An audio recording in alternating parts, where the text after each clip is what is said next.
Amados irmãos, amadas irmãs, um bom dia para todos nós, uma excelente manhã de segunda-feira.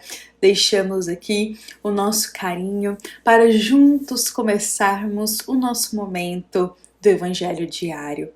Estes minutinhos que a nossa amada Casa Espírita Luiz Gonzaga, da cidade de Luminárias, concede para o nosso coração. Então sejam todos muito bem-vindos, que possamos começar o nosso dia, mas também começar a nossa semana sentindo o amor de Deus nosso Pai em nosso coração, sentindo o quanto somos amados por Deus, nosso Pai. Meus irmãos, quando sentimos o amor de Deus dentro de nós, compreendemos que tudo que acontece em nosso dia, em nossa vida, não é um castigo, não é uma punição de Deus, mas sim é o amor de Deus nos ensinando, o amor de Deus nos guiando para novos caminhos, o amor de Deus nos guiando para uma nova rota, um novo aprendizado que temos que ter. Tudo o que acontece em nossa vida, meus irmãos, é guiado por Deus para algo extrairmos desse momento. Então que possamos sentir esse imenso amor de Deus, nosso Pai, por cada um de nós. Às vezes nos esquecemos o quanto Deus nos ama. Às vezes nos esquecemos que temos um Pai que nos ama imensuravelmente. E meus irmãos, quando nos esquecemos isso, caminhamos solitários, angustiados, estressados e aflitos e preocupados. Por isso, quando nós lembramos desse amor imenso de Deus por cada um de nós, afinal, Ele é o Criador e Ele nos criou. E o fato dele nos ter criado, meus irmãos, Ele nos ama muito e nos conhece muito bem. Então, quando nos lembramos desse imenso amor de Deus por cada um de nós, nós entregamos a nossa vida nas mãos de Deus. Nós entregamos os nossos problemas nas mãos de Deus. Fazemos a nossa parte, mas sabemos que tem uma outra parte que estará nas mãos do Pai. Confiemos em Deus, hoje, esta semana e sempre. Vamos sentir esse imenso amor que o Pai tem para cada um de nós. Bom, meus amados irmãos, hoje nós estamos aqui iniciando mais uma reflexão, unindo o Evangelho segundo o Espiritismo com a nossa amada obra há 2000 anos. Meus irmãos, como tem sido precioso esse momento que nós estamos aqui dividindo juntos. Cada irmão que aqui se faz presente está partilhando aqui o seu ponto de vista, comentando aqui com a gente, estamos lendo e acompanhando cada detalhe. Como está sendo precioso, meus irmãos, cada palavra que vocês estão destinando aqui com muito carinho. Nosso coração é eternamente agradecido, porque estamos aqui reunidos em nome de Jesus, para juntos passarmos capítulo a capítulo da obra há 2000 anos, unindo a cada dia uma mensagem do Evangelho segundo o Espiritismo com uma parte desta obra. Vamos deixar aqui rapidamente para todos os irmãos que nós fizemos uma playlist aqui no nosso canal, colocamos todos os vídeos na ordem nessa playlist. Então nós convidamos aos irmãos para estarem aí acompanhando desde o início com a gente, entrando e mergulhando nos detalhes dessa história. Bom, meus amados irmãos, vamos nos lembrar que nós estamos no capítulo 8 desta obra. Meus irmãos, então vamos nos lembrar que chegamos naquele momento decisivo. Pôncio Pilatos precisa decidir se irá condenar a Jesus ou se irá libertar o Cristo. Mas, novamente, Pilatos está muito indeciso. Ele vê em Jesus um homem justo, simples. Ele não encontra motivos para justificar a condenação do Cristo. Ele não encontra motivos. Então ele está ali junto de Públio, tentando encontrar algo para que eles possam libertar ao Cristo. Na verdade, essa é a intenção de Pilatos. Públio está ali, na verdade, neutro. Ele não tem a coragem de expor a opinião dele ainda sobre o que ele vivenciou de grandioso com Jesus. Então ele esconde isso para ele. E meus irmãos, em meio a toda essa dúvida, em meio a todo esse caos e perturbação, se libertava Jesus ou se o condenava, eis que surge uma ideia para Pôncio Pilatos. Alguém que estava ali junto deles e que trabalhava bem próximo de Pilatos, dá uma ideia. A ideia infeliz de açoitar a Jesus. Mas essa pessoa, esse romano, ele coloca essa ideia justificando o seguinte: olha, e se a gente açoitasse a Jesus no meio de todos? Quem sabe isso já iria saciar essa fome de condenação que o pessoal está lá fora gritando e pedindo. Aí não precisaremos condenar o Cristo à morte, e muito menos a crucificação. Vamos apenas açoitá-lo. Pilatos enxerga aí uma saída. Será então que essa é a solução? Açoitar a Jesus no meio das pessoas? Isso iria saciar essa vontade de todos quererem condenar o Cristo? Eles iriam esquecer, dispersar e aí depois poderíamos libertar a Jesus? Esse era o plano. E esse infeliz plano foi colocado em ação. Jesus é preso de uma forma, meus irmãos, desumana, e ele começa a ser açoitado de maneira impiedosa na frente de todos. Jesus começa a ser açoitado, humilhado na frente de todos. Enquanto isso, a multidão que estava em volta aplaudia e gritava. Será que a gente consegue imaginar esse momento? O Cristo que veio nos ensinar sobre amor, sobre perdão, sendo açoitado impiedosamente. E em meio a tudo isso, as pessoas aplaudindo esse momento. Olha como que o Cristo, ele é rebaixado e ele foi humilhado nesse momento. Meus irmãos, queria fazer um comentário aqui, porque Públio, ele está assistindo essa cena. E novamente, Públio, ele podia ali expor a opinião dele e tentar pelo menos usar alguns argumentos para libertar a Jesus para Pilatos. Porque a impressão que eu tenho, e isso é uma impressão particular minha, lendo a obra, viu, meus irmãos?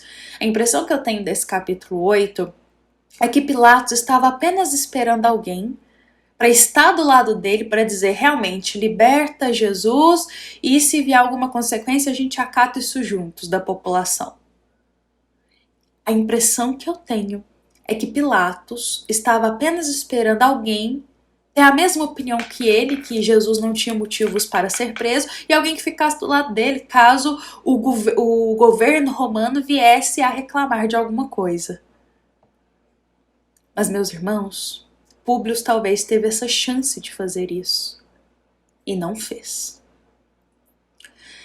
Públio teve medo de expor a opinião dele, enquanto a opinião dele poderia libertar a Jesus. Olha, meus amados irmãos, a gente tem muitos medos na nossa vida. Frequentemente a gente vive dizendo, eu tenho medo disso, tenho receio daquilo, tenho temor de fazer isso. Pensemos, nós temos muitos medos, não temos, em nossa vida.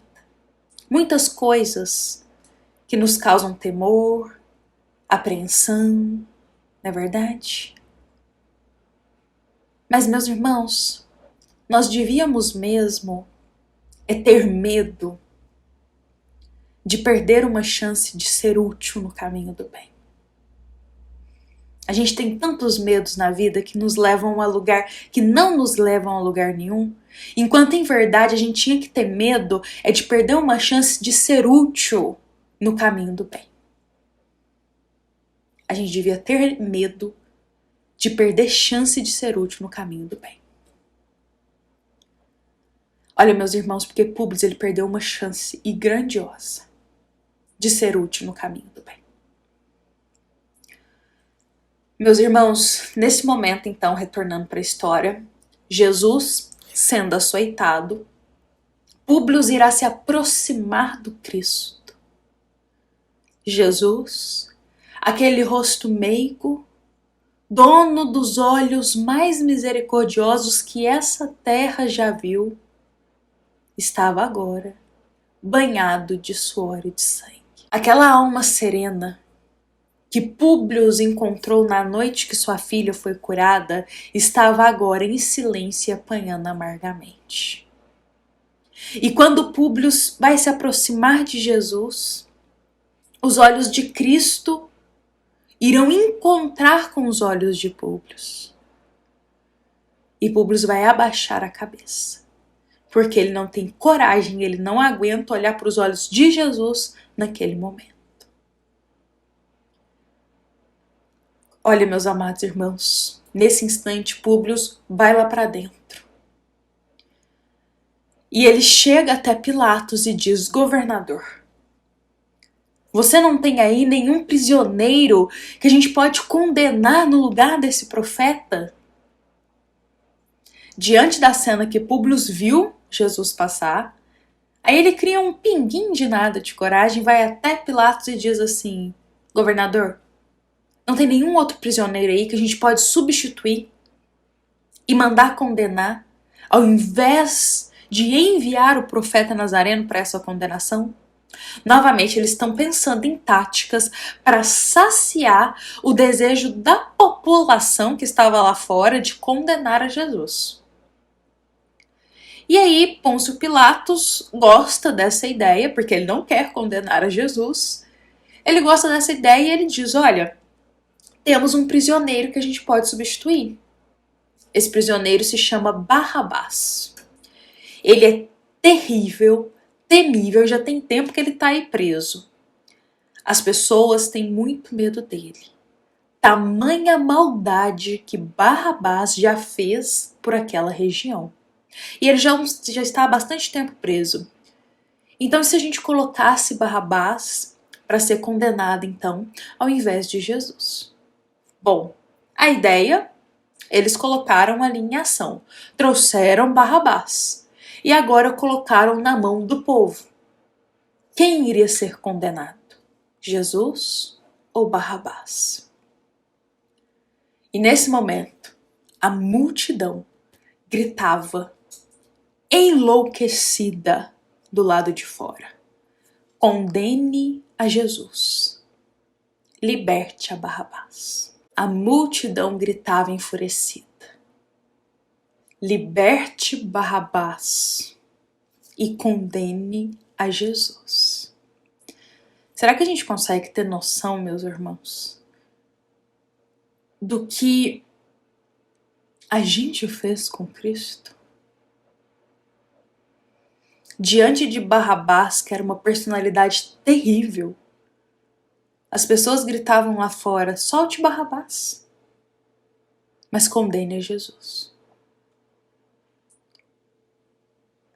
É como se a gente estivesse dizendo que preferia continuar no mal, ao invés de caminhar para o bem. É como se a gente estivesse dizendo assim: preferimos continuar nas sombras. Condene o bem. Esqueça o bem. E nesse momento, Pôncio Pilatos irá perguntar para Públio: e agora? O que nós faremos? As pessoas estão gritando lá fora para poder libertar Barrabás. E agora o plano não deu certo. O plano não deu certo. O que iremos fazer? E Públio nada diz para mudar essa situação novamente. E olha, meus irmãos, agora vai chegar aquele momento que talvez muitos de nós já conheçam. O instante em que Pôncio Pilatos irá lavar as mãos. Porque na cabeça de Pilatos, é meio que ele estava pensando assim: eu já fiz a minha parte, bom, nada adiantou, agora eu coloco a culpa dessa condenação na mão das pessoas que estão gritando lá do lado de fora. Mas Pilatos, ele também podia, meus irmãos, por si só ter a coragem de libertar Jesus. E ele também não teve. Não teve. E olha, meus irmãos, é nesse momento que a sentença é dada. Jesus foi condenado à morte através da crucificação. E Emmanuel irá trazer detalhes de como foi esse momento. Emmanuel diz que no momento que a sentença é dada, os soldados adentram com toda brutalidade o lugar aonde Jesus está. Colocam aquele madeiro nas costas do Cristo e impiedosamente empurram a Jesus para que o Cristo caminhe até o Calvário, carregando a cruz de madeira.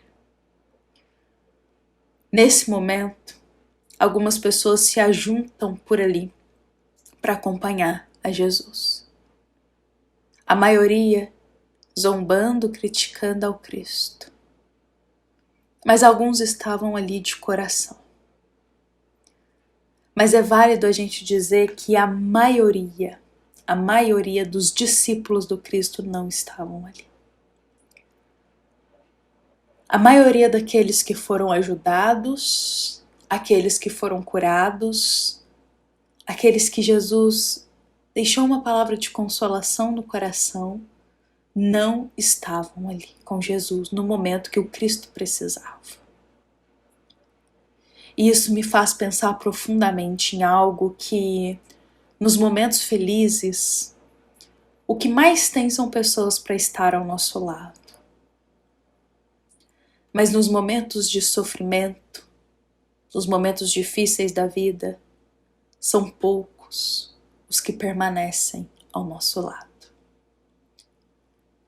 Assim como aconteceu com Jesus. Quando todo mundo queria ser beneficiado pelo Cristo, haviam multidões e multidões, milhares de pessoas em busca de Jesus. Mas no momento que ele foi condenado, no momento que ele estava com dor, eram poucos os que estavam ali ao lado dele. E talvez com a gente não seja diferente. Quando tudo está bem, tudo está feliz, tudo está na pura alegria, o que não faltam são pessoas próximas de nós. Mas quando a gente tropeça, quando a gente precisa de ajuda, quando a gente passa por uma dificuldade, são poucos os que ficam ao nosso lado. Jesus passou por isso, meus irmãos. Nós também podemos passar.